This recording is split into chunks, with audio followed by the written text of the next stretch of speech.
আনোয়ার মামার নামে আজকে সপ্ত বিচার আছে। কি বিচার? এখন তো পড়ার টাইম নাই, এবার টাইম আছে।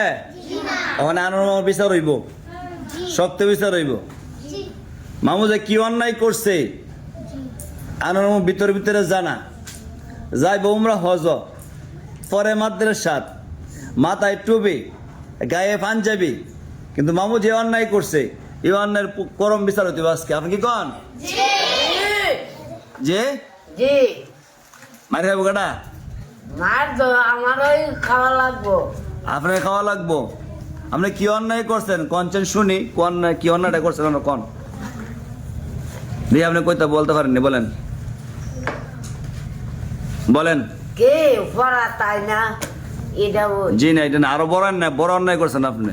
কের কোনো অন্যায় কের বড় অন্যায় কি আর আপনি দিলে জিজ্ঞাসা করেন কি অন্যায় করছেন, আপনি কই চলা ফেলে যাবেন। আমি অন্যায় করছি না। অন্যায় করছেন না, যে বিড়ি খাওয়াচ্ছে আরো বড় অন্যায় করছে।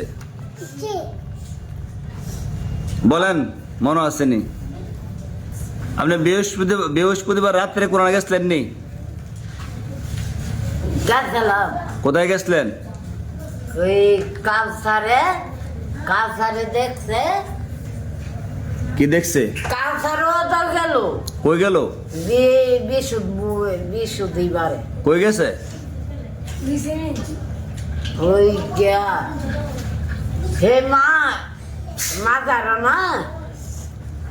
আপনি মাজারে গেলেন কিসের জন্য সেটা বলেন, কোন উদ্দেশ্যে গেছেন মাজারও? কিসে গিয়া দেখ কাজ করছি না। আপনি কি দেখছেন কেন?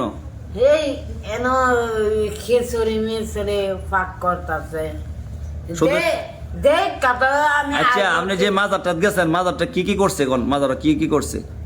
ইয়া খিচুড়ি গরুর মাংস দিয়া খিচুড়ি। আর কিছু হয়েছে না?